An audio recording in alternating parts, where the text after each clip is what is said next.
తెలియజేసిన దేవుడు గతించిన వారం అంతా కూడా ఆయన సచివ రేపు కింద కాచి కాపాడే విధానం బట్టి దేవుడు ఒకసారి స్థుతులు చేద్దాం. నేను ప్రతికూల సమయంలో ఇలాంటి విపత్తుల పరిస్థితులు కూడా సచివం నుంచి మరొక కరుణాన్ని ఆయన సన్నిధిలో మోకరించడానికి, ఈ రీతిగా మన మనవులు ఆయన సన్నిధిలో నిర్వహించుకోవడానికి, మరి విశేషంగా పరిశుద్ధమైన వాక్యాన్ని ధ్యానించడానికి మరొక తరుణాన్ని దేవుడిచ్చాను కాబట్టి దేవునికి ఎంతగానో స్థుతులు చెల్లించబడి ఉన్నా మరొకసారి ఆలోచిద్దాం. పరిశుద్ధ గ్రంథం నుంచి కొన్ని మాటలు ధ్యానించే ప్రయత్నం చేద్దాం. మనం ప్రతి సువార్త మనం ధ్యానం చేస్తున్నాం. 5వ అధ్యాయం నుంచి మనం 11వ వచనం నుంచి కొన్ని మాటలు మనం ధ్యానం చేసాం. ఉప్పు గురించి కొన్ని మాటలు మనం విన్నాం, అలాగే వెలుగు గురించిన మాటలు మనం విన్నాం పిల్లరా. అంతేకాకుండా మనం సత్క్రియలు ఏ రీతిగా ఉండాలో ఆ విషయం కూడా మనం ధ్యానం చేసాం. ధర్మశాస్త్రం దానికి ప్రావీణ్యత మరి నెరవేర్చబడిందా, ఏ రీతి జరుగుతుందో అనే విషయాన్ని కూడా మనం జ్ఞాపకం చేసుకున్నాం పిల్లరా. తర్వాత శాస్త్ర నీతి, పరిశీలన నీతి అనే విషయాన్ని కూడా మనం జ్ఞాపకం చేసుకున్నాం.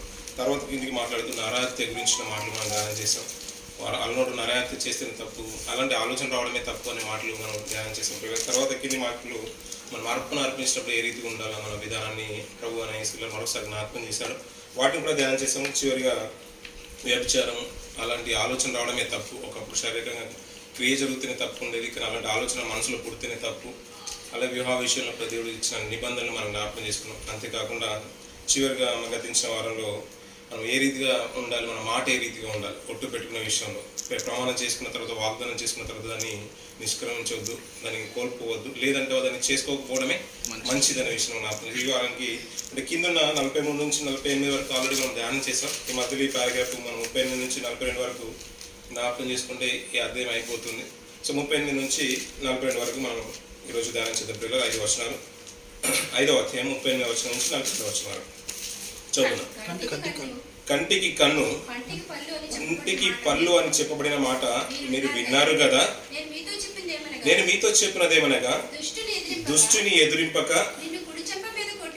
నిన్ను కుడి చెంప మీద కొట్టువాని వైపునకు ఎడమ చెంప కూడా త్రిప్పుము. ఎవడైనను నీ మీద వాయిద్యము వేసి నీ అంగిని తీసుకుని గోరినేడల వానికి నీ పై వస్త్రం కూడా ఇచ్చివేయము. ఒక్కడు 1 మైలు దూరము రమ్మని నిన్ను బలవంతం చేసిన ఎడల వానితో కూడా 2 మైళ్ళు వెళ్ళుము. నిన్ను అడుగువానికిమ్ము. సరిపోతుంది. చిన్న ప్రార్థన చేసుకున్నాం. దగ్గర మాత్రం పరిశుద్ధమైన మాత్రం ఈ విజ్ఞాపన కూడికలో తను ఈ రీతి మనం మరోసారి మీరు భద్రపరిచి సజీవం నిలబెట్టి తను నీ సన్నిధిని మోకరించే భాగ్యం ఇచ్చావు. ప్రార్థన వదులుకొని తన ఇంతవరకు నీకు మహిమకరంగా జరిపించలేదా మడికొన్న తండ్రి. వాక్యం అనేది భాషను చేరిన తండ్రి. అయానికున్న తండ్రి, మీ వాక్యం లోతుల్లో మేము వెళ్ళడానికి ఇష్టపడుతున్న తండ్రి. మీ ఆత్మస్థాయిని మాకు తోడుగా ఉంచండి. మనుషులు మాట్లాడితే తండ్రి ఎవరు గ్రహించలేరు తండ్రి. మనుషుల జ్ఞానం శూన్యమైంది, అది వ్యర్థమైంది తండ్రి. మీ ఆత్మ జ్ఞానం చేత, మీ పరిశుధాత్మ శక్తి చేత పైనుండి వచ్చే జ్ఞానము మొట్టమొదటిగా పవిత్రమైన పరిశుద్ధమైన తండ్రి. ఆ రీతిగా తండ్రి మమ్మల్ని పరిశుధాత్మ సహాయం చేత మమ్మల్ని సర్వసత్యంలోనికి నడిపించండి. మీ మాటలు వివరించడానికి యోగిని నిలబెట్టండి. అర్హత లేని నన్ను తండ్రి. మీ సమయోచితంగా మాట్లాడడానికి, సమయోచితమైన మాటలు మాట్లాడడానికి తను మీ ఆత్మ సహాయం చేత మమ్మల్ని ముందుకు నడిపించండి. మీ మాటలు మా నోట ఉంచండి. వినగల చెవులు గ్రహించి మంచి మనసును వీళ్ళకి అనుగ్రహించండి తండ్రి. వాటిని మా జీవితాలకు అన్వయించుకొని వాక్యం ద్వారా తను మా బ్రతుకులు సరి చేసుకోవడానికి మీ మరొక తరుణాన్ని మా జీవితంలో మీరు అనుగ్రహించారు. ఈ సమయాన్ని చక్కగా వినియోగించుకునే భాగ్యాన్ని మాకు అనుగ్రహించారు. మా ప్రభునేశ్వర శాస్త్రం పంచిపెట్టినాం తండ్రి. పిల్లరా, ఈ ప్రభునేశ్వర మాట్లాడుతున్న మాట కొండ మీద ప్రసంగంలో 38వ వచనంలో కంటికి కన్ను, పంటికి పళ్ళు అని చెప్పబడిన మాట మీరు విన్నారు కదా అంటున్నాడు. ఇది ధర్మశాస్త్రంలో ప్రాముఖ్యమైన మాట పిల్లరా. కంటికి కన్ను, పంటికి పన్ను. సో మీరు విన్నారు కదంటే వాళ్ళకి ధర్మశాస్త్రం ఎప్పుడు అవలంబికలో ఉంది, ఎవరి ఆచరణలో ఉంది కాబట్టి ఇది బాగా తెలిసిన మాట కదా అని జ్ఞాపకం చేస్తున్నాడు. ఎక్కడ విన్నామో కొన్ని మాటలు మనం ధ్యానం చేద్దాం పిల్లరా. నిర్గమకాండము 21వ అధ్యాయం, నిర్గమకాండము 21వ అధ్యాయం 22 నుంచి చదువు మనం. 21వ అధ్యాయం 22వ వచనం నుంచి.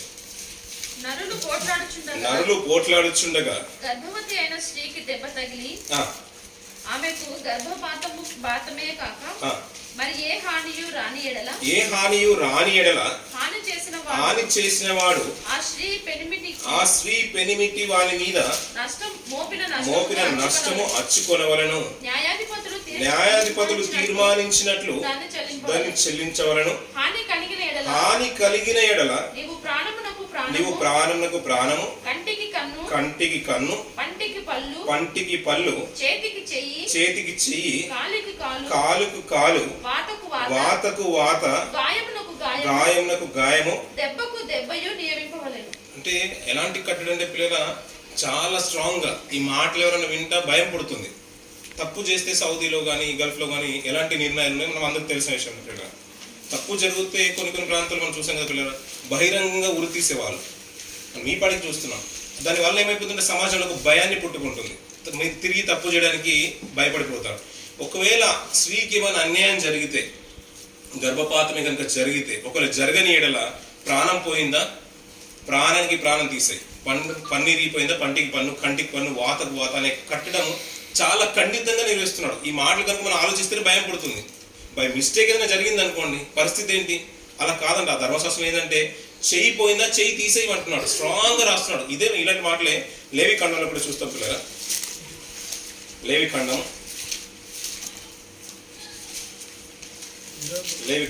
24వ అధ్యాయము 19 నుంచి 20 వచనం 21 వరకు చూద్దాం పిల్లలు.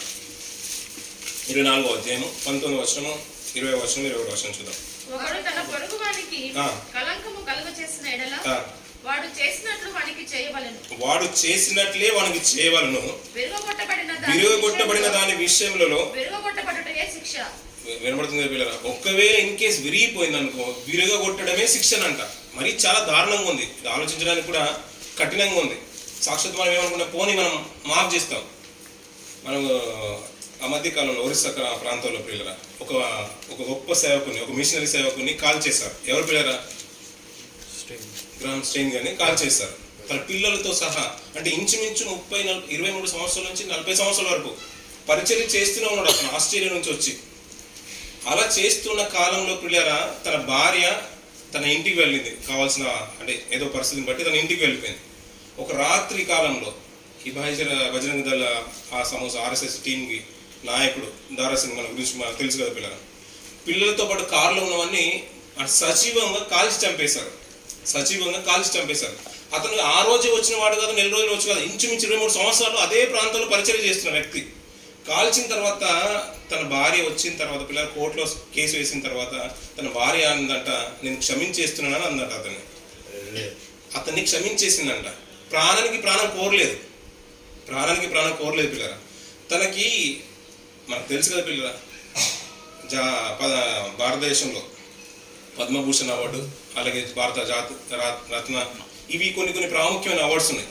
అలా అవార్డ్స్ ఇవ్వడానికి తనను నిలబెట్టి ఏం చేసిందని అంటే తన భర్త ప్రాణాన్ని, తన పిల్ల ప్రాణాన్ని సజీవంగా తీసిన వారిని క్షమించేసిందని అందట. ప్రపంచం అంతా కూడా నివ్వెరపోయింది పిల్లరా. ఆలోచిస్తే చాలా మంది ఏంటంటే దేనికి ఏమి అర్హత ఇవ్వాలి, దేనికి ఏ ప్రదానం చేయాలి, దేనికి ఏ బహుమానం ఇవ్వాలి, దేనికి ఏ సత్కారం ఇవ్వాలో ప్రపంచానికి తెలియట్లేదు. ఒకడు బాగా నటించినందుకు అతనికి పద్మభూషణ్ అవార్డు ఇస్తారు, భారత రత్న ఇస్తారు. అలాగే ఉంది కదా పిల్లలు. బాగా క్రికెట్ ఆడినందుకు వారికి కూడా అలాంటి అవార్డ్స్ ఇస్తున్నారు. కానీ నిజమైన అవార్డ్స్ అర్హురాలు అని తనను ప్రపంచం అంతా కూడా ఏలిక చేసి మాట్లాడింది పిల్లలు.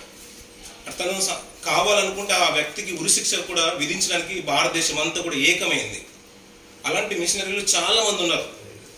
అలా ఈ పాత నిబంధనలో ఎలా ఉందంటే పిల్లలు, ఒకవేళ పంటి కానీ కళ్ళు కానీ చెయ్యి కానీ వాత పడినా కానీ వాతకు వాత అనే ఒక నియమాలు ఉన్నాయి. ఇంకా ద్వితీయోపదేశకాండంలో ఒక మాట మాట్లాడతారు పిల్లలు. ద్వితీయోపదేశకాండము 19వ అధ్యాయము 21వ వచనం చూడండి పిల్లలు.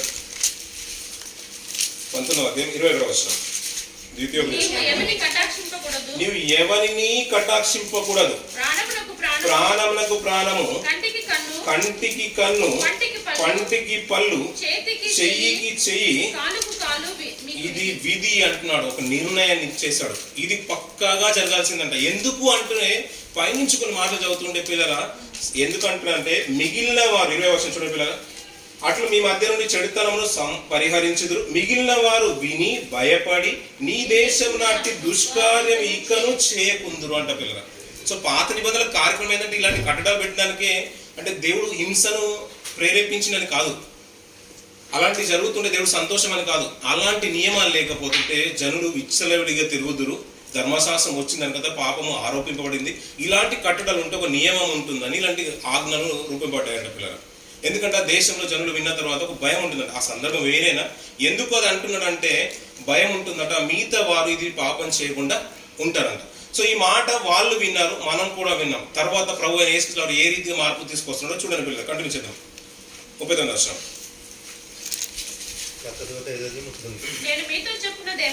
నేను మీతో చెప్పున్నదేమనగా దుష్టుని ఎదిరింపక అంటున్నాడు పిల్లల. దుష్టుని ఎదిరింపక అనే మాట ఎప్పుడైనా విన్నారా మీరు? ఎప్పుడైనా విన్నారా పిల్లల? దుష్టుని ఎదిరించొద్దు అని ఎప్పుడైనా విన్నారా? కొత్త నిబంధనలు దుష్టుని ఎదిరించొద్దు అని ఎప్పుడైనా విన్నారా? ఎప్పుడైనా విన్నారా పిల్లల? యాకోబు రాసిన పత్రిక 4:7 చదవండి పిల్లల తొందరగా. యాకోబు రాసిన పత్రిక 4:7. కాబట్టి దేవునికి లోబడి ఉండడి, అపవాదిని ఎదురించుడి అంట పిల్లరా. సో అక్కడ అపవాది ఎదిరించమంటున్నాడు. ఇక్కడ దుష్టుడు అంటే అపవాదేనా? ఇక్కడ కూడా దుష్టుడు అంటే అపవాదేనా పిల్లరా? అపవాదే. మీరేమో దేని కొట్టేస్తారు? అపవాదేనా? అపవాది. సో అక్కడ యాకోబు రాసిన పత్రికలు అంటున్నాడు దేవునికి లోబడి ఉండి అపవాదిని ఎదిరించుడు, అప్పుడు మీ యుద్ధ నుంచి వాడు పారిపోడు. ఇక్కడ ఏమంటున్నాడు? దుష్టుని అంట ఎదిరించొద్దంట. ఇదేవారు మాట్లాడుతున్నారు ఈ మాటలు? యేసుక్రీస్తు వారు మాట్లాడుతున్నారు. ఎందుకు మరి అపవాదిని ఎదిరించొద్దని అంటున్నాడు అంటే ఇక్కడ అపవాది గురించి మాట్లాడలేదు. తన సహోదరులోనే ఎవరైనా కానీ, మన సమాజంలో ఉన్నా కానీ, మన చుట్టుపక్కల ఉన్న వ్యక్తి కానీ మన పట్ల తప్పుగా ప్రవర్తించినప్పుడు అంట, దుష్టక్రియలు చేసినప్పుడు అంట, ఆ దుష్టుని అంట ఎదిరించొద్దంట. ఇంకా మాట్లాడితే ఏమంటారు చూడండి పిల్లరా, నిన్ను కుడి చెంప మీద కొట్టువానికి ఎడమ వైపు ఎడమ చెంప కూడా త్రిప్పుము అంటున్నారు పిల్లరా. సో ఇప్పుడు సపోజ్ అది అపవాది గురించి మాట్లాడలేదు ఇక్కడ. సహోదరుడు ఒకరు నీ మీద నేరం మోపి అన్యాయంగా నిన్ను ఎదిరించడానికి ప్రయత్నం చేస్తున్నాడు, నీ మీద తప్పు మోపుతున్నాడు. అలాంటి మీదకి ప్రతీకారం చేసుకోవద్దు, వాడిని ఎదిరించకు. ఒకవేళ నిన్ను కొట్టేశాడు అనుకో ఎడమ వైపున, ఏమంటున్నాడు? కుడి చెంపను కూడా తిప్పమంటున్నా పిల్లలు. సపోజ్ అనుకుందాం మనం, ఈ మాట చాలా ప్రాచుర్యంలో ఉంది. ప్రపంచం అంతా కూడా యేసుక్రీస్తు వారి గురించి 2 లక్షణాలు చెప్పు, 2 మంచి లక్షణాలు చెప్పమంటే అందులో మొట్టమొదటి లక్షణం ఇదే. పాపని ప్రేమించమన్నాడు, కుడి చెంప ఒక చెంప మీద కొడితే ఇంకో చెంప చూపించమన్నాడు. గాంధీ గారు కూడా అదే మాట మాట్లాడతారు కదా పిల్లగా. సో ఇది బాగా ప్రాచుర్యంలో ఉన్నమాట. మనల్ని కనుక ఒక సహోదరుడు కానీ, మన అన్యాయంగా ఎవరైనా కానీ, అన్యుడు కానీ, మన స్నేహితుడు కానీ అన్యాయంగా మన మీద మనల్ని ఎదిరించి నష్టం మోపి ఏదైనా చేసినప్పుడంట వాడిని ఎదిరించొద్దు. అలా ఎదిరించకుండా నిన్ను ఒక చెంప మీద కొడితే ఇంకో చెంప కూడా తిప్పమంటున్నాడు. అంటే ఏమైపోతుందంటే ఆటోమేటిక్గా మనం అవమానపరచబడుతున్నాం. అక్కడ ఒక నింద మోపబడుతుంది, మనం అవమానపరచబడుతున్నాం. అలా అవమానపరచబడినప్పుడు అంట నువ్వు ఎదిరించొద్దయ్యా, వదిలే, ఇంకా అవమానించడానికి నువ్వు ఓపిక కలిగి ఉండు అన్నట్టుగా మాట్లాడుతున్నాడు. ఒక చెంప మీద కొడితే ఇంకో చెంప చూపించేసి అలా నువ్వు ఎదిరించొద్దు అంటున్నాడు. పిల్లరా, ఈ మత్తయి సువార్త 5వ అధ్యాయంలో ప్రాముఖ్యమైన విషయం ఉన్నాయి. ముందు నుంచి కొన్ని మాటలు చూస్తుంటే ప్రపంచానికి అపురూపమైన మాటలు అందించేశాడు. ఒక్కొక్క మాట మనం చూస్తూ ఉంటే ఉప్పై ఉన్నారు, వెలుగై ఉన్నారు, మీ సత్క్రియలు బాగుండాలి, నరహత్య చేయొద్దు, అక్కడ నుంచి చాప్ చేశాడు. నరహత్య అంటే ఒక శారీరక హత్య, దాన్ని మార్పులో తీసుకొచ్చినట్టే నువ్వు మాట తప్పు మాట్లాడితేనే నరహత్య జరిగిపోతుంది అక్కడ. సో వ్యభిచారం గురించి మాట్లాడుతున్నాడు. వ్యభిచారం అప్పుడు వేరు, ఇప్పుడు ఏంటంటే ఆలోచన రావడమే తప్పు అంటున్నాడు. సో ఇలాంటి అనేకమైన మార్పులు తీసుకొస్తున్నాడు. దుష్టుని ఎదిరించడం సమాజంలో, సంఘంలో, అక్కడక్కడ మన ప్రాంతాల్లో జరుగుతుంటాయి. మనకు అన్యాయంగా పక్కింటి వారే పోటీకి వచ్చేస్తారు. మనకు తెలుసు, వారికి కూడా తెలుసు. కానీ చిన్న చిన్న ప్రాపర్టీ విషయంలో, చిన్న ల్యాండ్ విషయంలో కూడా గొడవ అయిపోతుంది. దాన్ని ఎదిరించొద్దు. తీసుకుంటాడా, ఒక చెంప మీద కొట్టాడా, ఇంకో చెంప కూడా చూపించేసినట్టు. ఇంకా మార్పులు చూసుకోండి కూడా. ఇంకా చూడండి, ఎవడైనను నీ మీద వ్యాజ్యం వేసి నీ అంగి తీసుకున్న గోరిన ఎడల నీ పై వస్త్రం కూడా ఇచ్చేయమంటున్నాడు పిల్లలు. చాలా మంది అదే చూస్తున్నాం కదా పిల్లలు, అన్యాయంగా కోర్టులో కేసేస్తారు. వాడికి తెలుసు ఇది మనం అక్కడ లేము, మన ప్రాపర్టీ అక్కడ ఉంది, ఎవరో ఆక్రమించేసుకున్నారు. మనం వెళ్ళి చూసేవరకు వెళ్ళి ప్రాపర్టీ ఎవరో లాక్కొసుకున్నారు, మన కోర్టులో కేసేస్తారు. అది లా కావాలి, మనకంటే ముందు వాళ్ళే ప్రయత్నం చేస్తారు.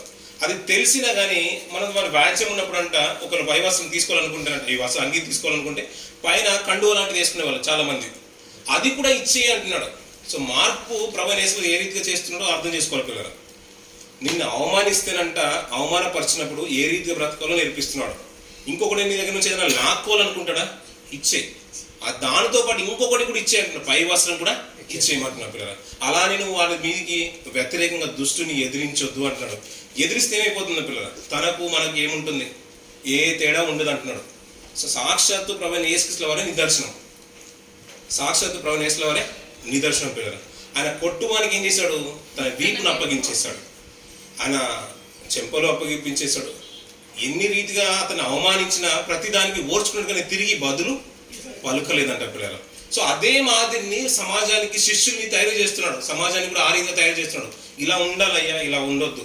కంటికి పన్ను అనేది పాతకాలం, అలాంటి మార్పులు నేను తీసుకొస్తున్నాను. ఎలా ఉండాలంటే ఇప్పుడు నేను కన్ను తీసేసినా నువ్వు ఏ మాత్రం కూడా అబ్జెక్షన్ తెలియజేయకు అని. నిన్ను కొట్టాడా ఇంకో వైపు కూడా చూపించేసాయి. నీ అంగి పైవాసన వాద్యం వేసి అంటే ఒక సిస్టమ్ని తీసుకుని వచ్చేసి గొడవ పెట్టుకొని దాన్ని లాక్కోవడానికి ప్రయత్నం చేస్తుందా అది ఇచ్చే, దాంతోపాటు ఇంకోటి కూడా నువ్వు ఇచ్చేసాయి. అంటే ప్రపంచానికి ఏమనుకున్నా అంటే క్రైస్తవుల్ని తనకులాగా చూపించాలనుకుంటున్నాడు. కంప్లీట్గా యూదుల్ని ఇస్రాయేల్ జనాంగాన్ని మార్పు తీసుకొస్తున్నాడు. ఒకప్పుడు స్థలం కొరకు నువ్వు ఫైట్ చేసావు, కొరకు నీ ప్రాపర్టీ కొరకు ఫైట్ చేసావు. ఇప్పుడు అలా కాదు. నీ ఆస్తి కొరకు నువ్వు ఆమె ఏది కొరకు ఇంకొకరిని తీసుకోవడానికి ప్రయత్నం చేసి ఇప్పుడు అలా ఉండొద్దంట.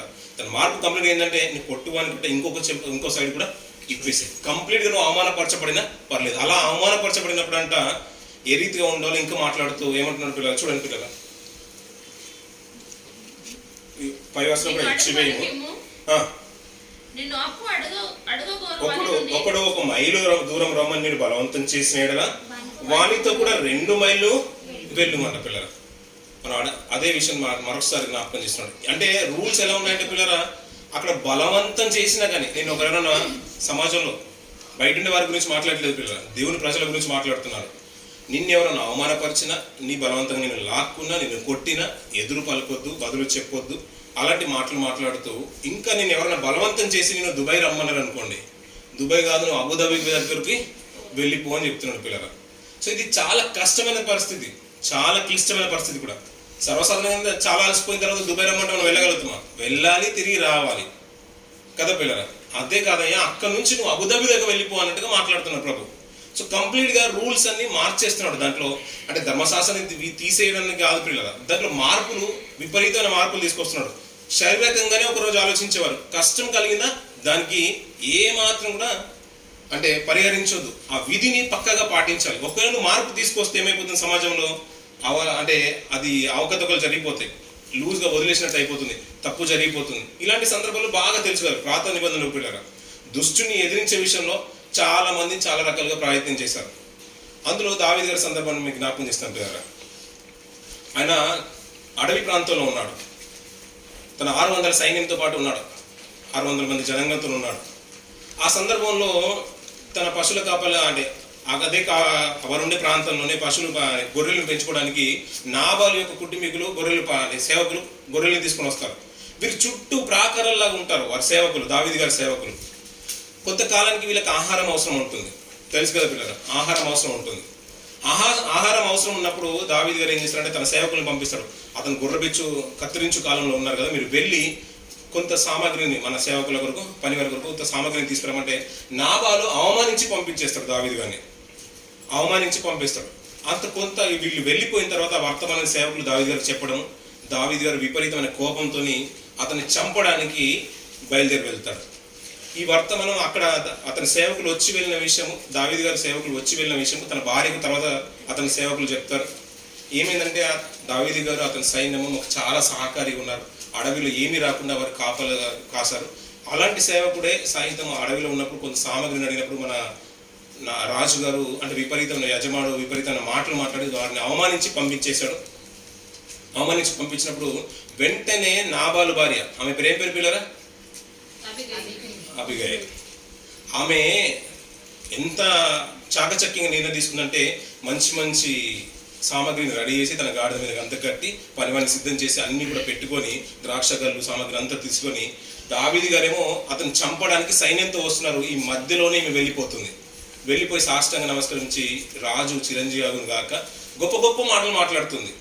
అలా మాట్లాడినప్పుడు దావీదు గారు అంటారు, ఈ రోజు అంటే ఆ దుష్టుని చంపకుండా హత్య జరగకుండా నన్ను ఆపేసావు కదా అని అమూల్యమైన మాటలు మాట్లాడతారు. అంటే హత్య అంటే ఎవరన్నా చాలా మందికి ఏమంటారంటే వీడు చెప్పాడులే అనే మాటలు మనం తేలికగా తీసుకుంటాం, చులకగా తీసుకుంటాం, అది లెక్క చేయం కూడా. ఆమె మాట లెక్క చేయాల్సిన అవసరం లేదు దావీదు గారికి. అయినప్పటికీ ఈ మాట అంటే ఈ రోజు హత్య జరగకుండా రక్తం చిందింపకుండా నన్ను ఆపితివి కనుక దేవుడిని ఆశ్రయించిన కాక నా ప్రేమతోనే సాగనంపించేస్తారు పిల్లలు. అంటే అక్కడ హత్య జరగకుండా ఆగిపోయింది. అంటే దుష్టుని ఎదిరించాలనుకుంటే దావీదు గారి చిన్న మ్యాటర్ అక్కడ.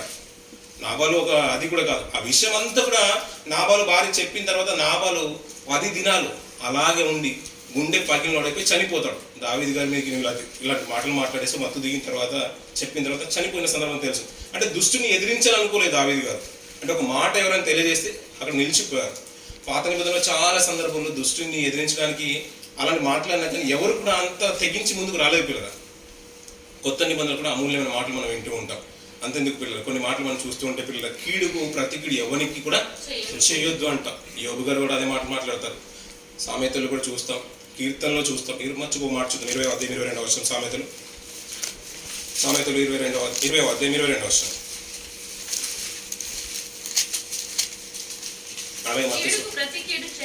కీడుకు ప్రతికీడు చేసేదని అనుకోవద్దు. యెహోవా కొరకు కనిపెట్టుము, ఆయన నిన్ను రక్షించును అంటున్న పిల్లల. కీడుకు ప్రతికీడు చాలా మనం తీసుకునే నిర్ణయాలు చాలా ఆవేశంగా ఉంటాయి పిల్లల. దానివల్ల తప్పు వెంటనే జరిగిపోతుంది. కీడుకు ప్రతికీడు వెంటనే చేయొద్దు అనుకోవద్దు. అలా సందర్భంలో చాలా మంది రాజులు సైతం తప్పు చేశారు. ఎవరైనా తప్పు చేస్తే దండెత్తి రావడం, వీళ్ళు కూడా దండెత్తి వెళ్ళడం, అక్కడ చాలా మంది సైన్యాన్ని కోల్పోవడం. చివరిలో ఏమైపోతుంటే రాజులు బాగానే ఉంటారు కానీ సైన్యం అనేకులు చనిపోతారు పిల్లలు. అలాంటి సందర్భంలో మన కీడుకు ప్రతికూడు ఎవరికి చేయొద్దు, యెహోవా కొరకు కనిపెట్టుకుని ఆయన నిన్ను రక్షిస్తాడు. చాలా సందర్భాలు మనం చూస్తాం పిల్లలు. రోమన్ రాష్ట్ర పత్రిక 12వ అధ్యాయం చూస్తాం, కొరింథీయుల రాష్ట్ర పత్రిక, తెస్సలోనికల రాష్ట్ర పత్రికలు చూస్తాం. పేతురు గారు కూడా అలాంటి మాటలు అద్భుతమైన మాటలు మాట్లాడతాడు. ఇదే మాటను మత్తయి సువార్త మనం కంటిన్యూ చేద్దాం పిల్లలు. 5వ అధ్యాయం కంటిన్యూ చేద్దాం. ఎవడైనా 1 మైలు రమ్మంటే నేను బలవంతం చేసిన వాడితో పాటు 2 మైళ్ళు వెళ్ళము, నిన్ను అడుగువానికిమ్ము, నిన్ను అప్పు అడుగగోరువా నుండి నీ ముఖము తిప్పుకొనవద్దు. ఇలా 4 ప్రాముఖ్యమైన విషయాలు చెప్తున్నా. అందులో ఏమంటున్నారు పిల్లలు, మొట్టమొదటిగా నేను కుడి చెంప మీద అంటే దుష్టుని ఎదిరింపొద్దు. కుడి చెంప మీద కొడితే వానికి ఎడమ చెంప కూడా త్రిప్పుము. నీ మీద వ్యాజ్యం వేసి నేను అంగీ తీసుకుని వెళ్తే వాడు పై వస్త్రం కూడా ఇచ్చేయము. ఒక నేను మైలుల దూరం రమ్మని బతిలాడితే 2 మైళ్ళు వెళ్ళు. అంతేకాదంట నిన్ను ఎవరైనా ఏమన్నా అడిగితే నిన్ను అడుగు అప్పు ఏదైతే ఉందో వానికి అడుగు ప్రతిదానికట ఇచ్చేయమంటాడు. నీ ముఖమును తిప్పిపోవద్దంట పిల్లరా. చాలా మంది పిల్లల పరిశుద్ధుల కొన్ని పరిచయాల విషయంలో పౌలు గారు కానీ ప్రభు యేసు గారు కానీ అమూల్యమైన మాటలు పరిశుద్ధంగా రాయించేశారు. ఎవరైనా నిన్ను అడిగితేనంట ముఖం చాటేయొద్దంట పిల్లల. సామర్థ్యం లేదు క్రైస్తవులకు ఇచ్చిన దేవుడు ఇచ్చిన తలంతి ఏంటంటే ఎవరు కూడా కాదన్నారు పిల్లల. దాతృత్వం కలిగి ఇచ్చేస్తారు. ఇలాంటి పరిచయాలను దేవుడు ఎంతో ఆస్వాదిస్తాడు. ఎన్నో విధాలుగా మనం చూస్తాం పిల్లల. 1 కొరింథీయుల రాష్ట్ర పత్రిక ఒక మాట చూసుకుని మనం ముందుకెళ్దాం పిల్లల. అలాగే హెబ్రీయుల రాష్ట్ర పత్రిక కూడా చూద్దాం. 1 కొరింథీయుల రాష్ట్ర పత్రిక 6వ అధ్యాయం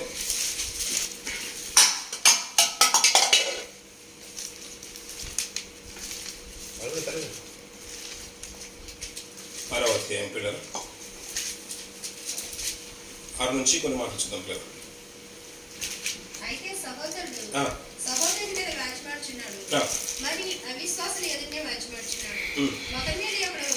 ఒక్కని మీద ఒకడు వాచ్యమవుట మీలో ఇప్పటికే కేవలం లోపము, అంతకంటే అన్యాయం సహించుట మేలు కాదా అంటున్నాం పిల్లల. సో ఒకవేళ అన్యాయం సహిస్తేనే ఇంకా అంతకంటే మంచిది కదా అంటున్నాడు పిల్లల. సో దీన్ని బట్టి ఏమర్థం అవుతుంది పిల్లల, మనం మామూలుగా మనం మంచి చేసి తప్పిదం తిన్నాం అనుకోండి, మంచి కొరకు దెబ్బలు తిన్నాం అనుకోండి, దానివల్ల చాలా ఘనత, అదొక మర్యాద అంటాడు, ఘనమైంది అంటాడు. అన్యాయం చేసి తప్పిదాలు తిన్నాం అనుకోండి, అన్యాయం చేసి తప్పు చేసి జైలుకి వెళ్ళారనుకోండి, దానివల్ల ఏం జరిగింది ఏం లేదు కదా పిల్లల. తప్పుకు పనిష్మెంట్ పొందుకున్నాడు. అది నీతి క్రియలు జరిగించి మంచిగా ఉండి కూడా నువ్వు మేలు అనుభవించాల్సిన స్థలంలో నీకు కీడు దొరికింది అనుకోండి, కష్టం కలిగింది అనుకోండి, అది ఇంకా మేలు అంటారు. మామూలుగానే మీరు వ్యాజ్యం ఆడుకుంటున్నారు, ఇది కేవలం లోపమయ్యా. దాని బదులు ఇదే మాట్లాడుతున్నా చూడండి పిల్లలు. దాని బదులు అంట సహోదరుల మీద చదువు అంతకంటే అన్యాయం సహించడం మేలు కాదా, దానికంటే మీ సొత్తులను అపహరించుట మేలు కాదా. అయితే మీరే అన్యాయం చేయించున్నారు, అపహరించున్నారు, మీ సహోదరులకే ఇలాగూ చేయించున్నారు అని మాట్లాడుతున్నారు పిల్లలు. ఇదే మాటను పేతురు అద్భుతంగా రాస్తాడు పిల్లలు. చూద్దాం 1 పేతురు రాసిన పత్రిక, 1 పేతురు రాసిన పత్రిక 2వ అధ్యాయం 19వ వచనం చూద్దాం పిల్లలు. 19:20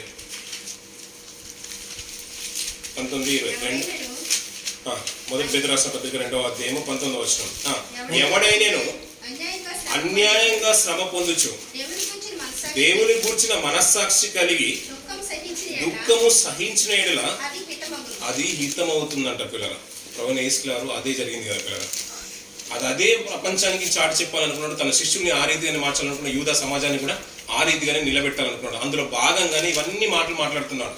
నిన్ను అన్యాయంగా ఎవరైనా కొట్టారా, ఇంకొక చెంప దువించేసి. నీ అన్యాయంగా నీ ప్రాపర్టీని లాక్కుంటారా, ఇంకొక వస్త్రం కూడా ఇచ్చేసే, పై వస్త్రం కూడా ఇచ్చేసే. నిన్ను బలవంతం చేసి వ్యాజ్యం ఆడి నేను బలవంతం చేసి 1 మైలు దూరం రమ్మన్నా, ఇంకొక మైలు దూరం వెళ్ళిపో, 2 మైళ్ళు వెళ్ళిపో. అంతేకాదయ్యా, నిన్ను ఒకవేళ నిన్ను అడిగాడా, ఇచ్చే. అడుగు ప్రతివానికి ఇవ్వబడును, వెదుకు ప్రతివానికి దొరుకును. నువ్వు అలా బీదలకు సైతం నువ్వు దానం చేసావా, బీదలకు సైతం ఇచ్చేసావా, అంతే దినాన నీ వంతులో నువ్వు నిలబడినప్పుడు మనం తెలిసిన విషయంలో పిల్లగా ఆయన రెండవ రాకల్లో గొర్రెల్ని మేకల్ని వేరు చేస్తాడంట. మత్తయి సువార్తలో చూస్తాం కదా 24వ అధ్యాయంలో. అక్కడ మాట్లాడుతున్నాడు, మీరు నేను దప్పిగొంటిని దాహమేశ్వరి, నేను దిగంబరినై ఉంటిని మీరు వస్త్రం ఇచ్చింది, అన్నపానం లేక నేను బాధపడితే మీరు అన్నపానం ఇచ్చింది. ప్రభువా మేము ఎప్పుడు ఇచ్చామంటే ఇగో మీ అల్పుల సహోదరులు, మీ అల్పులైన సహోదరు, ఈ నా సహోదరులు అంటున్నాడు చూసారా. ఎక్కడో కాదంట. చాలా మంది ఏంటంటే మనలో మనకు సహకరించడు, బయట వరకు అంటున్నారు కదా. అందరూ ఎత్తబడరు పిల్లగా, అందరూ ఎత్తబడరు. మనతో పాటు ఉన్నట్టుగానే ఉంటారు, మనతో పాటు ఉంటాం. బహుశా మీరు ఎత్తబడవచ్చు, నేను విడవబడవచ్చు. బహుశా మనతో పక్కన స్నేహితులు, మన భార్య పిల్లల్లోనే భార్య ఎత్తబడవచ్చు, భర్త విడవబడవచ్చు, భర్త ఎత్తబడవచ్చు, భార్య విడవచ్చు. సో చాలా మంది మన పొరిగింటి వరకు, మన పక్కింటి వరకు, స్నేహితులకు, మన సహోదరులకు అలా ఎవరైనా అడిగితే దాతృత్వం కలిగి నువ్వు ఇచ్చే, నీకు ఇస్తేనంట యెహోవా దానికి ప్రతిఫలం ఇస్తానంట. ఇలా మాట్లాడుతూ అనేక విషయాలు మాట్లాడుతూ పిల్ల అదంట నువ్వు అన్యాయం సహిస్తేనంట అది నీకు హితం అవుతుంది. తప్పిదమునకై దెబ్బలు తినినప్పుడు మీరు సహించినట్లే మీకు ఏమి గలము, తప్పు చేసి దెబ్బలు తింటే ఏం ప్రయోజనము అంటున్నాడు. దానివల్ల ఏం ఒరిగింది ఏం లేదు కదా పిల్లలు, దానివల్ల ఏమేనూ లేదు. ఇంకా మాట్లాడుతూ మీరు మేలు చేసి బాధపడినప్పుడు మీరు సహించిన ఎడల అది దేవునికి హితమగును, ఇందుకు మీరు పిలువబడతారంట పిల్లలు. యావత్ క్రైస్తవ ప్రపంచానికి అదే చెప్తున్నారు ప్రభువైన యేసువారు. ఇదే సాక్షాత్తు నిదర్శనం పిల్లలు. గ్రెయిన్ స్టెయిన్ విషయంలో తన భార్య చేసింది. అంతెందుకు పిల్లలు, మదర్ తెరెసాను చాలా మంది ఏమనుకున్నారంటే, ఆయన ఏమంటున్నాడు, ఆమె మానవ సేవ మాధవ సేవ అని అలాంటి సేవల్లోనే తిరిగింది కానీ దేవుని సేవ చేయలేదు, ఆమె పరలోకం వెళ్ళదని సో కాల్డ్ పీపుల్ కూడా అందరూ అలాగే చెప్పేశారు. ఆలోచించిన పిల్ల క్రీస్తుని గురించి తెలుసుకున్నది, తన ప్రేమను ప్రపంచానికి చాటి చెప్పాలనుకున్నది. ఆమె పరిచర్య విషయం మన అందరికీ బాగా తెలిసి, ఆమె అందరికీ సహకరించడం, తన యావదాస్తిని దారపోసిన తర్వాత డబ్బులు లేనప్పుడు అంట పిల్లల తన చేతుల నుంచి సహాయం కొరకు ఆర్జించినప్పుడు ఒక ఆయన ఉమ్మేశాడంట చేతిలో. తెలుసు కదా విషయం. అది తుడుచుకొని ఇది నాకు ఇచ్చేసావు, మరి అతనికి ఏది అని అడిగిందంట పిల్లలు. అలాంటి గొప్ప మనసు ఎవరికి ఉంటుంది పిల్లల? సాక్షాత్తు ప్రభు చెప్పిన ప్రతి మాట నెరవేర్పు జరిగినట్టుగా మనం చూస్తాం. కొడుకు చెంప మీద ఎడమ చెంప తిప్పినట్టుగా ఒక వాద్యం వేసి తనది లాక్కున్న తన ప్రాపర్టీ సైతం లాక్కోవడానికి చాలా మంది ప్రయత్నం చేశారు. అయినా తను ఏమాత్రం కూడా విసిగిపోలేదు పిల్లలు. తను అవమానించిన వారికి తన ప్రాణాలు సైతం జారిపోవడానికి సిద్ధమైపోయింది. ఎవరుంటారు పిల్లలు? ఉమ్మేస్తే తన చేతులు తుడుచుకునంట ఇది నా కొరకు ఇచ్చేసావు ఇమ్మును. మరి బీదవారికి కుష్ఠరోగులకు ఏదైనా సహాయం చేయమంటే సాక్షాత్తు వాళ్ళే కరిగిపోయారంట పిల్లరా. సో అన్యాయంగా నువ్వు ఒకవేళ దెబ్బలు తిన్నా, మేలు చేసి నువ్వు కీడు అనుభవించినా అది దేవునికే హితమగును, ఈ అందుకొరకే మీరు పిలువబడితిరి అంటున్నాడు. సాక్షాత్తు ప్రభువైన యేసు వారు కూడా అదే మాట మాట్లాడుతూ చూడకుండా, క్రీస్తు కూడా మీ కొరకు బాధపడి మీరు తన అడుగు చాడలేందు నడిచినట్లు మీకు మాదిరి ఉంచిపోయాను అంటున్నట్టు. ఆయన పాపమే చేయలేదు. సో మీ కొరకు పశ్చాత్తాపడ్డాడు, మన కొరకు పశ్చాత్తాపడ్డాడు, యావత్ ప్రపంచానికి కొరకు పశ్చాత్తాపడ్డాడు. ఇదే విషయాలు మాట్లాడుతున్న పిల్లలు. ఇలా ఉన్నప్పుడు అంటే ఓవరాల్గా మనం అది ఆ పారాగ్రాఫ్ అంతా చూస్తే ఏంటి పిల్లలు, నువ్వు అవమానించబడినా నువ్వు వ్యతిరేకించాల్సిన అవసరం లేదు, అంటే నువ్వు వారితో ఎదిరించాల్సిన అవసరం లేదు. సాతాన్ని ఎదిరించమన్నాడు. కానీ మనతో తోటి సహోదరులని ఏమన్నాడంటే సంఘం బయటికి తీసుకొచ్చి 2-3 కలిసి బుద్ధి చెప్పమన్నాడు. విన్నాడా? ఓకే.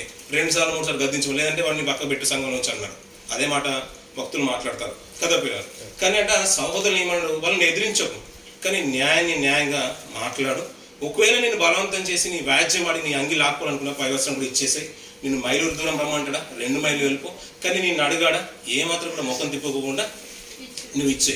నువ్వు అలా ఇస్తే దేవుడు ఏమొస్తున్నాడు మత్తయి సువార్తలో మనం చూస్తాం, 24వ అధ్యాయంలో చూస్తాం కదా పిల్లలు. అలా అంత్య దినాల్లో నీ లెక్క నీకు దొరుకుతుంది పిల్లలు. మనం చేసిన ప్రతి దాన్ని కూడా దేవుడు మర్చిపోవడానికి అన్యాయస్తుడు కావాలి. పౌలు గారు కూడా అద్భుతంగా కొన్ని మాటలు మాట్లాడతారు పరిచయ విషయంలో. హెబెలు రాసిన పత్రిక ఈ మాట చూసుకుని అనుభవించుకుందాం పిల్లలు. హెబెలు రాసిన పత్రిక 6వ అధ్యాయం 10వ వచనం నుంచి కొన్ని మాట చూడండి పిల్లలు. 6వ అధ్యాయం 10వ వచనం నుంచి, మీరు చేసిన కార్యమును మీరు పరిశుద్ధులకు ఉపకారము చేసి ఇంకను ఉపచారం చేయుచుండుట చేత తన నామమును బట్టి చూపిన ప్రేమను మర్చుటకు దేవుడు అన్యాయస్తుడు కాడంట పిల్లల. ఎంత మంచి మాట పిల్లలు. మరొకసారి చదువుతాం. మీరు చేసిన కార్యమును మీరు పరిశుద్ధులకు ఉపచారము చేసి ఇంకను ఉపచారము చేయుచుండుట చేత. ఒకప్పుడు చేసేసామని మనం గొప్ప చెప్పుకోవాల్సిన అవసరం లేదంట పిల్లలు. అది చేసావు కదా నేను ఆపుకోమనట్లేదు, అది చేసావు కదా ఇంకా నువ్వు చేయించుండు చేతనంట. అలాంటి మేలు చేత దేవుని నామను బట్టి తన నామను బట్టి చూపిన ప్రేమను మరచుటకు దేవుడు అన్యాయస్తుడు కానే కదంట పిల్లలు. అదే ఏప్రిల్ రాసిన పత్రిక పిల్లలు 13వ అధ్యాయం 16వ వర్షం మాత్రం చెప్తున్నాం పిల్లలు. 13వ అధ్యాయం 16వ వర్షం కాబట్టి ఆయన ద్వారా ఏప్రిల్ రాసిన పత్రిక 13వ అధ్యాయం 11వ వర్షం. ఉపకారమును ధర్మమును చేయ మర్చిపోకుడి, అట్టి యాగములు దేవునికి ఇష్టమైనవి పిల్లలు. అలా ఒకప్పుడు నేను చేశానండి, ఇప్పుడు మాత్రం నేను సన్నగిలిపోయాను. అప్పుడు బాగా వర్షాలు పడ్డాయండి, ఇప్పుడు పంటలు బాగా పండాయి. ఇప్పుడు వర్షాలు లేవు, పంటలు పండట్లేదు కాదని పిల్లలు. ఒకప్పుడు చేశాను, ఇంకనూ చేస్తూ ఉంటే తన నామను బట్టి అలా చేస్తూ ఉంటే దేవుడు మర్చిపోవడానికి అన్యాయస్తుడు కానే కాదు, ఉపకార ధర్మం చేయడానికి మర్చిపోవద్దయ్యా. ఇలాంటి యాగాలంటే దేవునికి ఇష్టమైన అంట పిల్లలు. ఓవరాల్గా మత్తయి సువార్తలో అదే చెప్తున్న పిల్లలు. నువ్వు అవమానింపబడ్డా దేవుని నామఘనత కొరకు బ్రతకాలనుకున్న ప్రయత్నం చేద్దాం పిల్లలు.